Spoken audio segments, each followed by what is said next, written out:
হরিনাম করতে হবে। মহাপ্রভু সেটাই বলে গেছেন যে আমাদেরকে হরিনাম এই যে কলিযুগ, সত্য, ত্রেতা, দাপর, কলি, 4 যুগের 4টা। তাই আমাদের এই কলিযুগে বলছে হরে নাম হরে নামৈব কেবলম করৌ নাস্তব্য নাস্তব্য নাস্তব্য গতিরন্যথা। তাই এই কলিযুগে হরিনাম ছাড়া গতি নাই, গতি নাই, গতি নাই, 3 সত্য করে তিনি বললেন। আবার এইখানে আবার একটা বলছেন, কোটি জন্ম করে যদি নাম সংকীর্তন তথাপি না পায় কৃষ্ণ প্রেমধন। আবার এইখানে আবার একটা বলছে, এক কৃষ্ণাম যত পাপ হরে পাপীর সাধ্য নাই তত পাপ করে। তাহলে একটা দুটো দুরকম কথা হয়ে গেল, এটা আবার কেমন কথা? এটা তো কোশ্চেন। তাহলে বলছে কোটি জন্ম করে যদি নাম সংকীর্তন তথাপি নাই কৃষ্ণ প্রেমধন, কোটি জন্মের কথা বললো। আবার সঙ্গে সঙ্গে বলছে এক কৃষ্ণ নাম, এটা আবার কেমন বিপরীত কথা হয়ে গেল? হ্যাঁ, এটাই প্রশ্ন। তাহলে এর উত্তরটা কি? তা বলছে মহাপ্রভু বলছে যে আমরা কিভাবে লইলে নাম, কিভাবে নাম করলে আমাদের প্রেমটা উপজয় হয়। তাই জন্য মহাপ্রভু আমাদের সবসময় হরিনাম করতে বলেছে। আমাদের অবশ্যই ঠিকই আছে, আমরা সবাই হরিনাম করছি। দেখুন এই যে এখন অষ্টম প্রহরের কত ঢল বেরিয়েছে, কত একদম রাস্তা ঘাটে ঘরে বাইরে সব অষ্টম প্রহর, সব ভাগবত পাঠ কীর্তন এত কিছু হচ্ছে। কিন্তু প্রশ্ন তো একটাই, এত আমরা হরিনাম করছি, কই আমাদের তো কৃষ্ণ প্রেম হলো না? এটা তো কোশ্চেন। কই আমার তো মহাপ্রভুর নাম হরে কৃষ্ণ কৃষ্ণ কৃষ্ণ হরে হরে, হরে রাম রাম রাম হরে হরে বললাম, কই আমার তো চোখের জল আসলো না? এটা কোশ্চেন। তারপরে আমার কি বলছে, এই জন্য বলছে আমরা সবসময় বলে মহাপ্রভু কি বলছে, মহাপ্রভু কৃষ্ণ নাম করতে বলছে, কিভাবে কৃষ্ণ নাম করছে সেটা আমাদের ফলো করতে হবে। যে আমাদের আগে দেখতে হবে মহাপ্রভু যেমন বলছে চেত দর্পণ মার্জনং ভব মহাদাবাগ্নি নির্বাপনং শ্রেয় কৈরব চন্দ্রিকা বিতরণং বিদ্যাবোধ বিতরণং, এই যে মহাপ্রভু একটা শ্লোক বলেছে, তাহলে আমরা কি তার মধ্যে একটাও কি পালন করি? কোশ্চেন। আমি আগে আমার নিজের দিকে আঙুল তুলবো, অন্যের দিকে না। আমি অধম পতিত, আমি একটা দিনহীন, আমি একটা মূর্খ, আমার কিছু জানার নেই। কিন্তু গুরু বৈষ্ণবের কাছ থেকে ভগবানের যে কথা শুনেছি সেটাই আমি বলার চেষ্টা করছি মাত্র। আপনাদের চরণে যদি কোনো অপরাধ করে আপনারা আমার দোষ ত্রুটি ক্ষমা করবেন। তাহলে আমাদের কোশ্চেন হচ্ছে এটাই যে আমাদের কেন কৃষ্ণ প্রেম হচ্ছে না, আমাদের কেন হিংসা বৃদ্ধি যাচ্ছেন? পাপ বলছে হরিনামের দ্বারা আমরা যখন গায়ের ময়লাগুলো সাবান সোডা দিয়ে পরিষ্কার করে ধুয়ে সুন্দর ফ্লেভার দিয়ে স্নান করে আসলাম, আমরা শরীরটাকে পরিচ্ছন্ন করলাম, কিন্তু হৃদয়ের ভিতরে যে কালিমা রয়েছে সেই জন্ম জন্মান্তর, এক জন্ম না বহু জন্মের, সেটাকে কিভাবে দূরীভূত হবে? কি করে মাজলে ওটা দূরীভূত হবে? কোন সাবান দিয়ে? ভেতরে যে একটা ওইটা কোন সাবান দিয়ে ধুতে হয়? বলছে এই হরিনামের সাবান। এই হরিনাম দিয়ে সেই মার্জন বলছে মহাপ্রভু, যে বলছে চেত দর্পণ মার্জন, সেই দর্পণ রূপে চেতন রূপ দর্পণকে পরিমার্জন করতে গেলে তাহলে কি করতে হবে? হরিনাম করতে হবে। তাহলে হরিনাম করবো, কোন হরিনাম? তাহলে আমরা তো এত হরিনাম করছি, লক্ষ লক্ষ নাম করে করে মালা কালো করে ফেললাম, ছিঁড়ে ফেললাম কতবার, কত হরিনাম করলাম, সারাদিন ঠক ঠক ঠক করে যাচ্ছি। কই আমার তো কৃষ্ণ প্রেম হলো না, আমার তো কৃষ্ণ নামে কই চোখে এক বিন্দু জল আসলো না। এটা তো কোশ্চেন। তাহলে সেই কৃষ্ণ প্রেমটা হচ্ছে না কেন ভাই? কিসের জন্য? নিশ্চয়ই একটা কারণ আছে। এর জন্যই হচ্ছে না। মহাপ্রভু বলছে 10 অপরাধ শূন্য হয়ে করো কৃষ্ণ নাম। 10টা অপরাধের কথা বলেছে। তাহলে আমাদের বলছে কি নিষ্ঠা হইতে উপজয়, যে প্রেমের কথা বলছি, অনর্পিত চরিং চিরাজ, যেটা কোনোদিন অর্পণ করা হয়নি, সেই অনর্পিত যে শ্লোক বলেছে মহাপ্রভু, সেটাই তিনি এখানে এই কলিযুগে তিনি দিতে এসেছেন। তাহলে আমরা সেই কি হরিনাম করবো? আমরা সবাই হরিনাম করছি, নৃত্য করছি, গীত করছি, এই অষ্টম প্রহর যাচ্ছি, সব যুবক যুবতীরা শত গলাগলি করছি, তাদের কাম দেখুন। আমি কিন্তু সাম্প্রদায়িক কোনো দাঙ্গা দিচ্ছি, আমি মহাপ্রভু যেটা বলছি আমি সেটাই বলছি। বলছে আমরা হচ্ছে জড়বদ্ধ জীব, আমরা কাম ক্রোধ লোভ মদ মৎসর্য এগুলোর মধ্যেই ডুবেছি, প্রত্যেকের মধ্যেই আছে। একটা সাধুর যে তার মধ্যেও সেগুলো আছে, কিন্তু সে কৃষ্ণ কর্মার্পণে কাম দিচ্ছে। তাহলে আমাদের এখন ভগবানের নাম করতে এসে স্টেজে বসে পিছন দিকে মদ গিরে আসলাম, মাছ মাংস খেলাম, বিড়ি খাচ্ছি, সিগারেট খাচ্ছি, আর ঢে করে নাচছি আর হরিনাম করছি। এটা তো হচ্ছে, এখন এটা হচ্ছে, যার জন্য আমাদের প্রেম আসছে না। এটা আমার কথা না, মহাপ্রভু বলছে। মহাপ্রভু বলছে 10 অপরাধ শূন্য হয়ে সেই কৃষ্ণ নাম করতে, কিন্তু আমরা কি সেটা করছি না? পয়সায় লালসায় আমরা ছুটছি, কামিনী কাঞ্চনের জন্য চলছে, আগেই কন্ট্যাক্ট করে দিচ্ছে, আমার এত 1000 টাকা লাগবে, আমার 1,000 টাকা না হলে আমি যাব না। কিন্তু মহাপ্রভু তো তা বলেনি। তিনি জীবের দুয়ারে দুয়ারে গিয়ে মহাপ্রভু নিত্যানন্দ তারা কত দিনহীন করে তখন সবাইকে কৃষ্ণ নাম বিতরণ করছে, কেঁদে কেঁদে বলো তোমরা হরে কৃষ্ণ কৃষ্ণ কৃষ্ণ হরে হরে, হরে রাম রাম রাম হরে হরে বলছে, তোমরা ক্রন্দন করছে। তো ক্রন্দন করে করে তাদেরকে সেই শুদ্ধ নাম প্রচার করে যাচ্ছে। কই, তারা তো বলেনি 1 টাকা না হলে যাব না, এরকম তো বলে না। বলছে তাহলে কেন আমাদের প্রেম হচ্ছে না? আমাদের অপরাধ শূন্য হয়ে আমরা কৃষ্ণ নাম করছি না, তার জন্যই আমাদের সেই কৃষ্ণ প্রেম আমরা লাভ করতে পারছি না। তাহলে বস্তুর ক্রিয়া হচ্ছে না। যেটা পদ্মপুরাণে একটা শ্লোক রয়েছে, পুরাণ তো ভগবান স্বয়ং লিখেছেন ব্যাসদেব, যে অবৈষ্ণব মুখোদ্গীর্ণং হরি কুতং হরি কথামৃতং শ্রবণং নৈব জয়তে, যে শ্লোকটা পদ্মপুরাণে আছে সেখানেও বলে দিয়েছে যে অবৈষ্ণবের মুখে যদি হরি কথা, এটা পুরাণে বলছে, ভগবান স্বয়ং বলছে যে অবৈষ্ণবের মুখে যদি তোমরা হরি কথা শ্রবণ করো তাহলে তোমাদের কি হবে, সর্বোচ্ছিষ্ট যে দুধ তার মতো তোমাদের দুরবস্থা হবে। 2টো পাত্রে দুধ দেওয়া আছে, একটা সুন্দর ভালো দুধ, আর একটার মধ্যে এই দুধের তো কোনো দুধ তো দুধে, হরিনাম তো হরিনাম, হরিনামের তো কোনো বিকার নাই। আজকে যেমন মহাদেব বিষ পান করতে পেরেছিল, তুমি কি পারবে মহাদেব হতে? তোমার তো একটুখানি বিছে সাপ কাটলেই বা হরিবল হয়ে গেল। আর মহাপ্রভু তো স্বয়ং মহাদেব, তিনি স্বয়ং কণ্ঠে তিনি বিষ ধারণ করেন। তাহলে দেখুন, ওই যে পাত্রে দুধের মধ্যে বিষ দিয়ে দেওয়া হয়েছে, সেই পাত্রের দুধ যদি কেউ পান করে তাহলে তার বিষক্রিয়া হবে, আর সেই বিষক্রিয়া তখন কি করবে, ছটপট ছটপট ছটপট করে তার প্রাণটা হারাবে।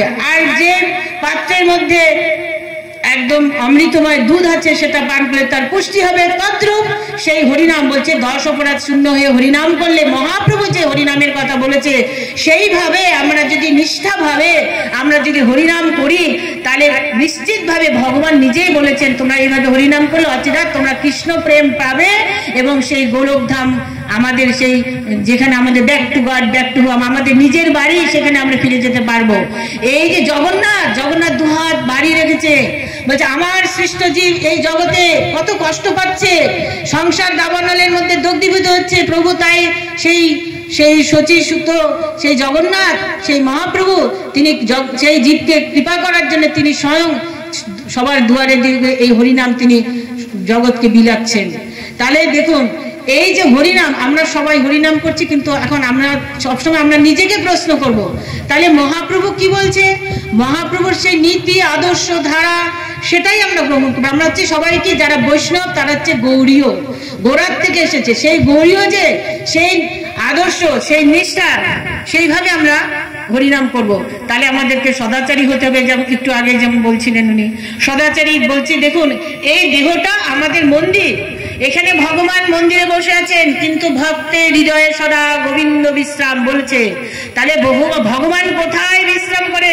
আপনার সিংহাসনের খাটের মধ্যে এইটুকুনি জায়গায় কি ভগবান বসে থাকতে পারবে সারাদিন 24 ঘন্টা? এটাও তো প্রশ্ন।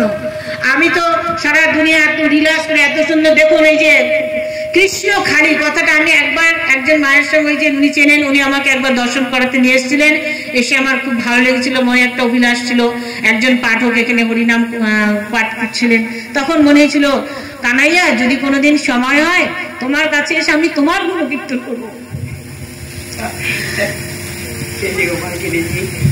যাই হোক, আচ্ছা হরে কৃষ্ণ। তা যাই হোক, তা সেই কৃষ্ণখালী দেখুন ভগবান একজন ভক্তকে কৃপা করেছেন। কিরকম করে কৃপা করেছেন?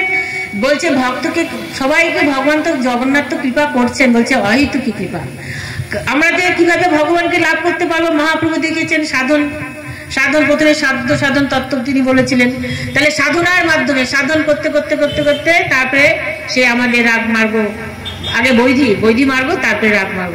তা এই যে আমাদের কৃষ্ণকালীর যে ভক্ত আমার সামনে বসে আছেন, যাই হোক ভগবান তাকে অহেতুকী কৃপা করেছেন।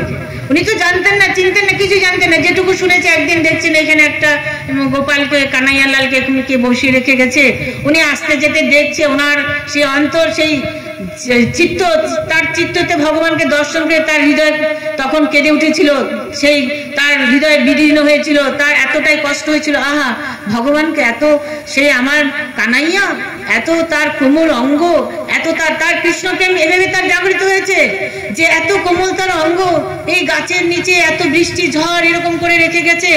এত কার এত বজ্র কঠিন হৃদয় যে কানাইয়াকে এরকম রেখে গেছে। তার হৃদয় তখন দেখে কানাইয়ার প্রতি তার আকর্ষণ। কৃষ্ণ বলছে, কৃষ্ণ কি করে? কৃষ্ণ আকর্ষণ করে। কৃষ্ণ কথার শব্দ হচ্ছে আকর্ষণ করা। তার সেই কৃষ্ণ, সেই কানাইয়া এই ভক্তকে প্রতিদিন আসতে যেতে তাকে সমানে আকর্ষণ করছে।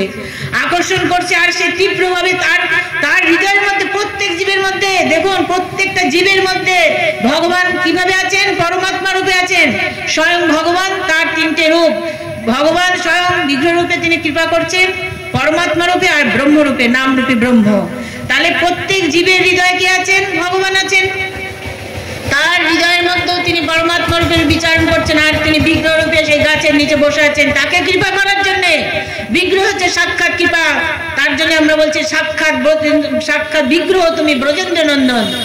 দেখুন এই যে সাক্ষাৎ বিগ্রহ তিনি ব্রজেন্দ্র নন্দন, এর প্রমাণ কিরকম? আপনারা নিশ্চয়ই গেছেন ক্ষীরচোরা বনেতে, অনেক ভক্তরা হয়তো গেছেন, হয়তো তারা দেখেন। আমরা তো গিয়ে দেখি জড়চোখের দর্শন, এই তো পাথরের মূর্তি, সেই মূর্তি আবার সেই ভক্তের জন্য কি করলেন? ক্ষীর চুরি করে তার অঞ্চলের মধ্যে লুকিয়ে রাখলেন। তাহলে এই বিগ্রহ দেখুন, আপনারা ভক্তরা যারা এসেছেন তারা অনেকে ভক্ত আবার তো জানেন না বা বোঝেন না, ও ঠাকুর তো মাটির মূর্তি, গেল সব শেষ হয়ে গেল, এই জন্মের যত সঞ্চয় ছিল সব ওই ভাগাড়ে চলে গেল। ওই ভগবান স্বয়ং তিনি আছেন। শাস্ত্রে হচ্ছে মৃন্ময় মূর্তি, প্রস্তর মূর্তি, দারু মূর্তি, আলোককে এরকম করে আছে। তাই এই যে সাক্ষাৎ এখানে বিগ্রহ রয়েছে, কেউ যে জড় চোখে যদি কেউ বিচার করতে যায় যে এই মূর্তিটা মৃন্ময়, না, ভুল হয়ে যাবে। এখানে ভগবান সাক্ষাৎ গোবিন্দ, তিনি বিগ্রহ রূপে আমাদের এই অধমপতি জীবকে উদ্ধার করার জন্য তিনি বিগ্রহ রূপে প্রকটিত হয়েছেন। তার ভক্তের, এই জন্য ভক্তের হৃদয়ে সদা গোবিন্দ বিশ্রাম। এই ভক্তের মাধ্যমে এই ভক্তকে অহেতুকী কৃপা করেছেন, করেই তিনি এখানে বিগ্রহ প্রকটিত হয়েছেন। এবং জগৎবাসীকে কৃপা করার জন্য, জগতের সকলকে মঙ্গল করার জন্য এই জড়বদ্ধ জীব এই যে দাবানলে, এই সংসার দাবানলে দগ্ধীভূত হচ্ছে, তার জন্য তার ইচ্ছায়, ভগবান বলছে তার ইচ্ছা ছাড়া গাছের একটা পাতাও নড়ে না। এর জন্য তিনি চাইছিলেন এই যে মনোরম পরিবেশে চারিদিকে বনবীথি কত সুন্দর সবুজ হয়ে আছে, কত সুন্দর শান্ত স্নিগ্ধ, এখানে আসলেই মন ভরে যায়। ভগবান এখানে সাক্ষাৎ তিনি রয়েছেন বিগ্রহ রূপে, তিনি জগতের সকলকে কল্যাণ করার জন্য, জগৎবাসীকে উদ্ধার করার জন্য। যে না, আমি যদি এখানে বিগ্রহ রূপে প্রকৃত হয় তাহলে ভক্তরা এখানে আসবে, ভক্তের হৃদয়ে ভগবান বিশ্রাম করছেন, তারাও আসবেন। তারা বলছে হরি কথা, হরি কোথায়? হরি হচ্ছে কথায়। কেন বলছে? শব্দ ব্রহ্ম। এই যে শব্দ ব্রহ্ম, হরে কৃষ্ণ হরে কৃষ্ণ কৃষ্ণ কৃষ্ণ হরে হরে, হরে রাম রাম রাম হরে হরে। এই যে শব্দ ব্রহ্ম হরিনাম, সাক্ষাৎ ভগবান, নাম নামে অভিন্ন। এখানে হরিনাম সবসময় এই ভক্তের কৃপা। এখানে নাট্যমন্দিরে হরিনাম মহাযজ্ঞ হচ্ছে। এই মহাযজ্ঞের ফলে এই জগৎবাসী উদ্ধার হচ্ছে। যারা ইচ্ছাই হোক অনিচ্ছাই হোক, যদি কেউ ভগবানের নাম শ্রবণ করে, তার সেই পূর্ব জন্মের যে সব পাহাড় প্রমাণ, যে সমস্ত অপরাধ জমে আছে, সেগুলো দূরীভূত হয়ে যাবে। এই যে বলছিলাম সাবান, তার জন্য আমাদের এইখানেই প্রশ্নের উত্তরটা, আমাদের হৃদয় কঠিন পাষাণ পাথর হয়ে আছে। আর এই সমস্ত সেই জন্মান্তরের সেই সমস্ত নোংরা আবর্জনায় সব ভর্তি হয়ে আছে, যার জন্য আমাদের মহাপ্রভুর নাম হরিনাম করলেও আমাদের চোখ দিয়ে জল আসছে না। তার জন্য ভগবান তিনি কৃপা করার জন্য স্বয়ং এখানে বিগ্রহ রূপে হরিগুরু বৈষ্ণবরা এখানে এসে নাম মহাযজ্ঞ করে। সেই মহাযজ্ঞে সমস্ত ভক্তরা এখানে আসে, সামিল হয়, এবং সবাই সেই মুক্তখণ্ডে সবাই ভগবানের নাম কৃপা করেন, নাম কীর্তন করেন। সেই কীর্তনের দ্বারা তাদের হৃদয়ের সেই মলিনতা, পাপ, অপরাধ যত আছে সেগুলো দূরীভূত করে তিনি সাক্ষাৎভাবে সেই কৃষ্ণ প্রেম এখান থেকে তাদের হৃদয় জাগরিত হবে। যাই হোক, এখন এখানে আমাদের মতো অধমপতি জীব উদ্ধার করার জন্য যা হোক আমরা সেই তার কৃপা প্রার্থনা আমরা কামনা করছি। আর তিনি কৃপা করে আজকে আমি এই অধমপতি, আমি জানি না, আমি এতদিন পর্যন্ত এই দেশেও থাকতাম জলপাইগুড়ি একটা শহরে, সেখান থেকে 2 বছর হয় এই কৃষ্ণপুর পশ্চিমপাড়া গ্রামে এখানে এসেছি, আর এখানে ভগবানের একটা আশ্রম করার প্রয়াস করছি মাত্র। যাই হোক, আপনারা আমাকে কৃপা আশীর্বাদ করবেন যেন আমি আমার লক্ষ্যে পৌঁছে, আমার যে লক্ষ্য সেই লক্ষ্যে আমি পৌঁছে যেতে পারি। আর এটাই হচ্ছে কথা যে হরিনাম, এই হরিনামের উপরেই আমাদের বিশেষভাবে জোর দেওয়া দরকার। কারণ হচ্ছে আমরা আগে প্রথমেই চেষ্টা করব কিভাবে শুদ্ধ নাম করা যায়। কারণ আমাদের দেখুন অল্প সময় আমরা এই জগতে এসেছি, খুব বেশি হলে 100 বছর নয় বেঁচে থাকবো। ছোটবেলায় পুতুল খেলতাম 1 ঘন্টা, এই এটা আমার জামাই, এটা আমার ছেলে, এটা আমার মেয়ে, এই তুই আমার সই, তুই আমার বিয়ার। হ্যাঁ, ছোট্ট অবুঝ বুঝি না তো, হ্যাঁ রে আজকে আমার ছেলের বিয়ে, তোর নিমন্ত্রণ এই করে খেলা করে করে 1 ঘন্টা কাটিয়ে দিলাম। তখন আমরা 1 ঘন্টা কাটিয়েছি, ভালো করে বুঝুন, না বুঝলে প্রশ্ন করবেন। আমার যদি ক্ষমতা অবগত থাকে তাহলে আমি অবশ্যই বলবো, ওই 1 ঘন্টার পুতুল খেলেছি আর এখন 100 বছরের পুতুল খেলছি। এই দেহটা হচ্ছে অনিত্য, জীব অনিত্য, এখানে আমরা চিরদিন থাকবেন না। একদিন আপনাদের সব ছেড়ে চলে যেতে হবে, সমস্ত টাকা পয়সা, ঘর বাড়ি, ধন দৌলত, ছেলে মেয়ে সব। আজকে আপনারা দেখেন মনুষ্য জন্ম শ্রেষ্ঠ জন্ম, এই জন্মেই একমাত্র হরিভজন করা যায়। কিন্তু আমরা সব কিছু ভুলে গেলাম। কি করলাম? মায়া পিশাচি আমাদের ধরলো। মায়াকে পিশাচি কেন বলেছে বলুন তো? ওই গাছে উঠে করে কাঁদবে, আমার বাড়ি আয়, আমার বউ আয় আয় করেন তো, এসব হয়তো আমি শুনেছি ছোটবেলায় মায়ের বাবার মুখ থেকে। তদ্রূপ আমাদের পিশাচি ধরেছে, মায়া পিশাচি। জীবের স্বরূপ হয় নিত্য কৃষ্ণ দাস। আমাদের স্বরূপ, আমাদের স্বরূপ হচ্ছে আমরা কৃষ্ণ দাস। আমরা কারোর ছেলে নই, মেয়ে নই, স্বামী নই, স্ত্রী নই, এগুলো পুতুল খেলা। 100 বছরে একদিন বলো হরি হরি বল, বাস চলে গেল। স্বামী পুত্র সব পড়ে থাকলো, তখন কিন্তু কেউ সঙ্গে যাবে না। আর সারা জীবন খুব ভালো করে ভোগ করলেন, মাছ খেলেন, মাংস খেলেন, কত রকমের ভোগ আছে সব করলেন, কই হরি বলতো আর বললেন না। তখন আসলো যমরাজ, কি করেছিস সারা জীবন, যা চিত্রগুপ্তের খাতাটা নিয়ে আয় তো। না প্রভু কিচ্ছু করেনি। না না দেখ ভালো করে দেখ। চিত্রগুপ্তের খাতা দেখে বলছে, না না একটা নীলকালি দেখা যাচ্ছে প্রভু। কিরে? ওই যে কৃষ্ণখালি বলে এক জায়গা আছে, ওখানে বসে হরি কথা শুনেছিল। ও আচ্ছা, সে আবার কি? কেশবব্রতের হরিগুরু বৈষ্ণবের মুখ থেকে এই কৃষ্ণখালিতে বসে বসে হরি কথা শুনেছিল। ও আচ্ছা তাই, আচ্ছা ঠিক আছে থাক। তখন যমদূতরা বলছে, এই যে দেখুন আপনারা ছলে হোক বলে হোক যেভাবে হোক আপনাদের এটা স্বীকৃতি, এই জন্মের যতই ব্যাংক ব্যালেন্স থাকে এই টাকা নিয়ে কিন্তু যেতে পারবেন না। কিন্তু এই কৃষ্ণখালিতে বসে যে ভগবানের কথা, এই হরি কথা এই যে শুনলেন, আপনাদের কিন্তু এখানে যারা যারা আছেন, যারা জ্ঞানে এসেছেন অজ্ঞানে এসেছেন, প্রত্যেকের খাতা চিত্রগুপ্তের খাতায় নাম লেখা হয়ে গেল। এটা আপনারা নিশ্চিত থাকেন, এটা ভগবানের কথা। এই কেশবব্রততে যারা এখানে উপস্থিত আছেন, ভগবানের গুণকীর্তন শুনছেন, হরিনাম শুনছেন, প্রত্যেকের নাম চিত্রগুপ্তের খাতায় নোট হয়ে গেল। যারা কোনোদিন একাদশী তিথি করেননি, কেশব ব্রত পালন করেননি, দামোদর ব্রত পালন করেননি, ভগবানের নাম কীর্তন করেননি, গুরু বৈষ্ণবকে দেখে একটা প্রকার প্রণাম করেননি, একাদশী তিথি পালন করেননি, তাদের প্রত্যেকের নাম কিন্তু চিত্রগুপ্তের খাতায় হয়ে গেল এবং একটা নীলকালির দাগ পড়ে গেল। এই কেশব ব্রত বিশেষ ব্রত, এই কেশব বিষ্ণু পুরাণে আছে। এই কেশব ব্রততে একটু আগে বলছিল, ওর উপরে আমি হরিকথাটা প্রদর্শন করছি। কেশব ব্রতে দেখুন, যারা এতদিন করেননি জানেননি, বাড়িতে গিয়ে একটা তুলসী এরকম টবের মধ্যে রেখে বা তুলসী বৃক্ষ রোপণ করে একটা নতুন করে একটা ঘর ফুটো করে ওর মধ্যে জল দিয়ে ধীরে ধীরে ড্রপ বাই ড্রপ এবং ধীরে ধীরে এরকম করে জল পড়বে সারাদিন। এখন বৈশাখ মাসে প্রচন্ড দাবদাহে হরি বলছে, হরি গাছ আপনারা তো বলেন না, এই হরি গাছ, হরিতলায় একটু লুট দে তো। আপনারা কি বলেন? হরি গাছ, হরি বৃক্ষ, কারণ হরি এখানে বিশ্রাম করছে। তাই তুলসী বৃক্ষের মধ্যে এই কেশব হচ্ছে ভগবানের নাম। এই কেশব ব্রত একটা বিশেষ ব্রত। বিষ্ণু পুরাণে বলছে, যারা কেশব ব্রত পালন করবে তারা বিষ্ণু লোকে যাবে। আমাদের যে নিত্য ধাম, আমাদের যে বাড়ি, এটা কিন্তু যতই আপনি 10 তলা বাড়ি করেন মার্বেলের মধ্যে, সেরে তো যেতেই হবে আসল বাড়িতে।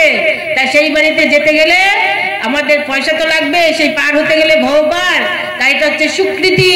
এই যে কেশব মাস, ব্রতের মাস, এই কেশব মাস ব্রতের মাসে তুলসী ধরায় জল দিলে আর নিরামিষ প্রসাদ ভোজন করলে তাহলে তারা কি করবে? বিষ্ণু লোকে যাবে, এটা ভগবান নিজে বলেছে। আর সেই বিষ্ণু পুরাণে এই কথা বলা আছে। যাই হোক।